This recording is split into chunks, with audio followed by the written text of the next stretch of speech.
오늘 아침 뉴스 연구소. 오늘 아침 뉴스의 맥을 짚어드리는 시간 뉴스연구소. 오늘도 두 분의 연구위원 함께합니다. CBS 조태임 기자, 뉴스톱 김준일 수석 에디터. 어서 오십시오. 안녕하세요. 예, 첫 뉴스 어디로 갈까요? 이재명 당당히 맞서겠다. 예, 이재명 대표가 검찰의 두 번째 소환 통보에 출석하겠다 밝혔어요. 네, 검찰의 연이은 출석 통보에 출석해야 하나 말아야 되나 말이 많았는데 결국 이 대표가 당당하게 맞서겠다 출석 의사를 밝혔습니다. 이 대표는 자신의 결백함을 밝히기도 했는데요. 검찰이 지금 형식적 권력을 갖고 그 권력을 행사하고 있으니 아무 잘못도 없지만 제가 가겠다 했습니다. 예. 다만 이제 검찰이 출석을 요구한 27일 금요일이 아니라 28일 토요일에 가겠다고 했습니다. 평일에는 많은 현안들을 처리해야 한다는 건데요. 어제 출석 의사를 밝힌 곳도 또 망원시장이었거든요. 설을 앞두고 차례상, 물가 점검 등 이제 민생 행보를 한 자리였는데 네. 검찰의 압박에도 흔들림 없이 민생을 챙긴다. 이 두 가지 메시지를 주려고 한 것으로 보입니다. 예. 당내에서 이제 출석 여부를 놓고 의견이 분분했었는데 불출석 요구하는 목소리도 꽤 많았었거든요. 맞아요. 예, 그런데 이제 불출석할 경우 검찰의 구속영장 청구 가능성이나 이후 불거질 수 있는 방탄국회 논란까지 고려해서 이 대표가 또 직접 결단을 내린 것으로 보입니다. 그리고 지난번에는 현역 의원 한 40여 명이 동행했는데 이번에는 네. 혼자 가겠다는 의사를 밝혔네요. 네, 이 대표 이번에는 이제 변호사 한 명을 대동하고 가서 당당하게 맞서겠다. 의원들에게는 그 시간에 당무에 집중해달라 이렇게 당부를 했거든요. 네. 지난번 출석을 놓고 개인 리스크를 당 전체 리스크로 엮는 거 아니냐 이런 비판이 나왔던 것들을 의식한 것으로 보이는데 혼자 출석해서 흔들린 리더십도 잡고 또 검찰 압박에 홀로 맞서겠다 이런 메시지도 주는 것으로 보입니다. 그리고 어제 저녁에 KBS TV 9시 뉴스에 출연을 했어요. 네. 인터뷰 내용을 짧게 좀 볼까요? 네, 이 대표 여기서도 이제 검찰 수사의 불공정성을 주장했는데 특히 변호사비 대납 의혹을 놓고 대체 누가 누구에게 언제 어디서 어떤 방법으로 얼마를 줬는지 지금 한 개도 밝혀진 게 없다. 팩트가 없다. 그러면서 이제 마녀 사냥이라고 지적을 했습니다.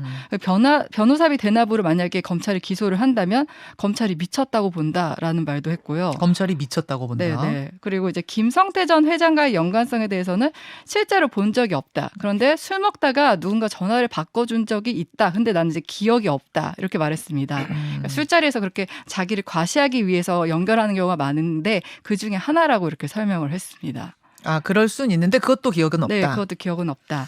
이 대표는 또 이제 지난해 5월에 국회의원 불체포 특권 제한 법안을 두고 이제 100% 동의한다고 했었는데 이 입장이 바뀐 것에 대해서도 해명을 했는데 우리나라 상황이 이렇게까지 과거로 퇴행할지 상상을 못했다. 그러니까 아무나 이제 카더라 하는 거 가지고 누구나 이제 구속시킬 수 있다면서 불체포 특권이 필요하다 이런 입장도 밝혔습니다. 예, 김준일 에디터. 예. 일단 이재명 대표가 변호사만 대동하고 홀로 나가겠다라는 거는 그동안 당을 너무 방탄으로 동원한다 이런 게 당 안팎에서 계속 얘기가 나오니까 그런 거고, 만약에 조사 안 받으면은 이제 체포동의안이 날아올 것에 대한 명분을 주는 거잖아요. 그런 것들도 좀 고려를 하고, 토요일은 당연히 이 기사가 가장 안 나오는, 시사 기사가 안 나오는 날이니까 그거 포토라인 서는 것도 고려를 해서 그렇게 이제 한 게 아니냐. 예, 금요일을 토요일로 바꾼 거죠. 그렇게 볼 수밖에 없죠. 그래서 지금 이제 중요한 게 몇 개 지금 수사 과정들이 조금 진척되는 게 있어요. 일단은 어제 이제 오늘 그 CBS가 노컷 뉴스가 단독을 한 건데, 그 아태 평화교류협회의 회장이 이제 안부수 회장이었거든요. 구속 기소된 상황인데 2018년에 이재명 경기지사를 만나가지고 이 행사를 하는데 아시아태평양 평화 번영을 위한 국제대회 자금 지원을 부탁을 했다라는 거예요. 그러니까 경기도 지사인 이재명 지사가 내가 쓸 수 있는 돈은 3억 원밖에 안 된다고 해서 3억 원을 경기도 돈으로 지원을 했는데 네. 부족한 거예요. 그래서 그 직후에 쌍방울 돈이 부족한 돈이 싹 들어와가지고 행사를 치렀다라는 겁니다. 그러니까 그러면 쌍방울은 어쨌든 이거에 대해서 행사를 알았고 이렇게 지원을 했다라는 건데, 여기에서 이제 이재명과 쌍방울이 아는 거 아니냐 이런 연결고리를 지금 검찰이 찾고 있고, 계속 김성태와 이재명 대표가 아느냐 모르느냐에 지금 집중적으로 질문이 들어가고 있는 것도 그런 건가요? 그렇죠. 그래서 또 이제 안부수 회장은 그리고 바로 그 쌍방울 계열사인 나노스 사회이사로 또 가가지고 여기에서 이제 돈을 받았다 이런 내용들이 지금 뭐 전해지고 있어요. 네. 그리고 김성태는 지금 어제 구속영장이 청구가 됐는데 거기에서 아까 저 얘기했듯이 변호사비 대납 의혹은 지금 현재 빠진 상황입니다. 그거는 아직 이제 증거가 좀 부족하다라고 보는 상황인데 어제 검찰 조사에서 비자금 종류 CB가 전환사채로 비자금 조성한 의혹이 있잖아요. 네. 이거에 대해서 나는 하나도 모르고 금고지기가 다 했다. 그 내재인 지금 태국에 있는 사람. 태국에 있고 재경 총괄 본부장이죠. 김모 씨가 다 했다라고 진술을 했다라는 겁니다. 그런데 지금 송환 거부 소송하고 있잖아요. 저 지금 이틀 전인가 말씀드렸는데, 네네. 그러니까 이 사람이 들어오는 것이 지금 수사에 굉장히 중요한 문제다라는 거고 또 하나는 지금 그 정진상하고 김용하고 김만배 씨와의 관계를 지금 그 대장동 관련해서 캐고 있는데 정진상 씨는 김만배랑 연락을 안 했다라고 했는데 검찰이 8개월간 29차례 김만배 정진상이 통화 내역을 들이미니까 연락하지 않았다라는 과장된 거고 세상 돌아가는 얘기했다. 그래서 말이 바뀌고 있다 지금. 김만배의 진술이. 예, 김만배 진술이 아니라 정진상 정진상의 씨 진술이 진술. 몰랐다. 통화한 적 없다라고 주장을 하다가 또 김용 씨도 지금 2014년 6월 그러니까 이재명 시장 재선 이후에 김만배, 정진상, 김용, 유동규가 함께 술집에서 만났다라는 걸 부인을 했는데 네. 술집 주인이 무슨 메뉴를 먹었는 것까지 다 증언을 해가지고 이것도 지금 거짓말이 좀 뒤집히고 있다. 저는 이게 오래된 일인데 2014년 뭐 이때니까 이걸 어떻게 식당 주인이 지금도 기억하고 있나 했더니 지정된 방이 있었고 그들이 만나는 그리고 외상 장부를 유일하게 외상을 해준 거래여서 기억을 한다 이렇게 진술했네요. 네, 로비를 하는 데가 보통 이런 식으로 합니다. 딱 돈을 얼마 넣어놓고 그리고 특정 방에서 이렇게 만나는 방식이니까 술집 주인도 기억을 하는 거죠. 그러니까. 자 이제 그런 내용들이 지금 새로 나오고 있고 조태임 기자, 네. 김성태 전 회장 구속영장 청구된 소식도 좀 알려주세요. 네, 오늘 새벽에 청구를 했는데요. 수원지검은 이제 김성태 전 회장이 회사 돈 30억 원을 빼돌리고 이화영 전 경기도 평화부지사에게 뇌물 등을 전했다 이런 혐의로 구속영장을 청구했습니다. 예. 뭐 앞서 김준일 대표 설명하신 대로 이 대표에 대한 변호사비 대납 의혹과 관련 혐의는 적용하지 않았고요. 네. 이제 오늘 이제 원래 영장 실질 심사가 오늘 오후 2시 30분에 예정돼 있는데 김 전 회장이 이제 참석하지 않겠다는 뜻을 밝힌 것으로 전해져요. 그렇게 되면 이제 피의자 신문 절차 없이 영장 발부 여부 결정될 것으로 보이는데 아마 오늘 저녁쯤 나오지 않을까 싶습니다. 예, 두 번째 뉴스로 갑니다. 국보법 혐의 민주노총 압수수색. 국정원과 경찰이 민주노총 사무실 압수수색에 나섰어요. 네, 민주노총이 어디에 있냐면 그 정동 경향신문 건물에 있거든요. 그렇죠. 어제 오전 이 정동계 경향신문 주변이 그야말로 아수라장이었습니다. 뭐 압수수색에 나선 국정원, 경찰 인력과 이에 항의하는 민주노총 관계자들이 대치를 벌였는데 네. 국정원과 경찰 전력이 뭐 출입구 봉쇄하고 사다리차 그리고 에어 매트리스, 소박차 등이 동원을 했습니다. 경찰 병력도 700여 명이 투입됐거든요. 700여 명이요? 네, 그러니까 규모가 어마어마하잖아요. 그러네요. 이 과정에서 뭐 고성 오가고 피켓 시위도 있었고 몸싸움도 있었는데요. 이 압수수색은 서울 정동 민주노총 사무실뿐 아니라 영등포구 보건의료노조 사무실, 제주, 전북 등 전국 한 10여 곳에서 동시다발적으로 이뤄졌습니다. 지금 이것이 국정원의 압수수색이란 네네, 말입니다. 국정원 압수수색입니다. 도대체 무슨 일인가 궁금들 그렇죠. 하시거든요. 네네네. 국정원이 이제 민주노총 압수수색 나선 건 굉장히 이례적인 일이고 처음 있는 일인데요. 민주노총 소속 전현직 간부 4명이 뭐 2017년과 2019년에 베트남, 캄보디아 등 해외에서 북한 공작원을 만나 지령을 받았다고 의심을 하는 겁니다. 그러니까 국가보안법 위반 혐의입니다. 네. 국정원은 이들이 2016년 이후부터 코로나19 이후 이제 그 국경을 봉쇄하기 직전인 2019년까지 매년 해외에서 북한 공작원을 만나 공작금을 받았다고 보고 있습니다. 그래서 지금 민주노총도 당연히 반발을 하고 있거든요. 왜냐하면은 이 압수수색 시도 과정이 너무 좀 과도했다. 그러면 조금 다시 정리를 해보면은 이 민주노총이라는 조직에 대한 압수수색이 아니고 네네. 민주노총의 그 조직원 그렇죠? 그러니까 맞습니다. 뭐 간부 뭐 이런 네 명에 대한 네. 개인 4명에 대한 뭐 일종의 간첩 혐의 이런 네네. 거예요. 네. 에 대한 압수수색. 맞아요. 근데 어제 그 만약에 정동 민주노총 사무실 같은 경우는 한 명, 그 해당 간부는 한 명이었습니다. 예. 그러니까 한 명에 대한 그 혐의를 찾기 위해서 경력 700여 명이 투입이 됐던 거거든요. 그럼 민주노총 측의 얘기는 아니 그 개인 한 명에 대한 압수수색인데 이거 너무 과한 거 아니냐 이런 네. 입장인 거예요. 그래서 이제 이거는 어떻게 보면은 뭐 통상적인 범위를 넘어섰다. 네. 이제 그림을 그리려 한다. 그러니까 과도한 대응에는 뭔가 의도하는 부분이 있을 것이다. 이렇게 밝혔고요. 시민단체들이 지금 지적하는 거는 그 경찰에 이관되는 대공 수사권을 국정원이 다시 찾기 위해서 그러는 거 아니냐 그렇게 지적을 하고 있습니다. 예, 김준일 에디터 아주 이례적인 네. 장면이었어요. 일단 어제 그러니까 압수수색이 민주노총 본사만 들어간 게 아니라 네. 뭐 보건의료노조 뭐 기타 등등에서 한 10여 곳에 들어갔다라고 제주도 합니다. 쪽도 그렇고 예, 예. 일시다발적으로. 동시다발적으로 네. 들어간 거예요. 그래서 아까 뭐 조탱 기자가 얘기를 했지만은 원래 민주노총이나 뭐 보건의료노조 쪽에서는 압수수색에 협조하겠다라고 얘기를 한 건데 갑자기 경찰이 수백 명이 오니까 이제 이거를 무력 시위하는 거 아니냐 이런 식으로 좀 보고 있는 거예요.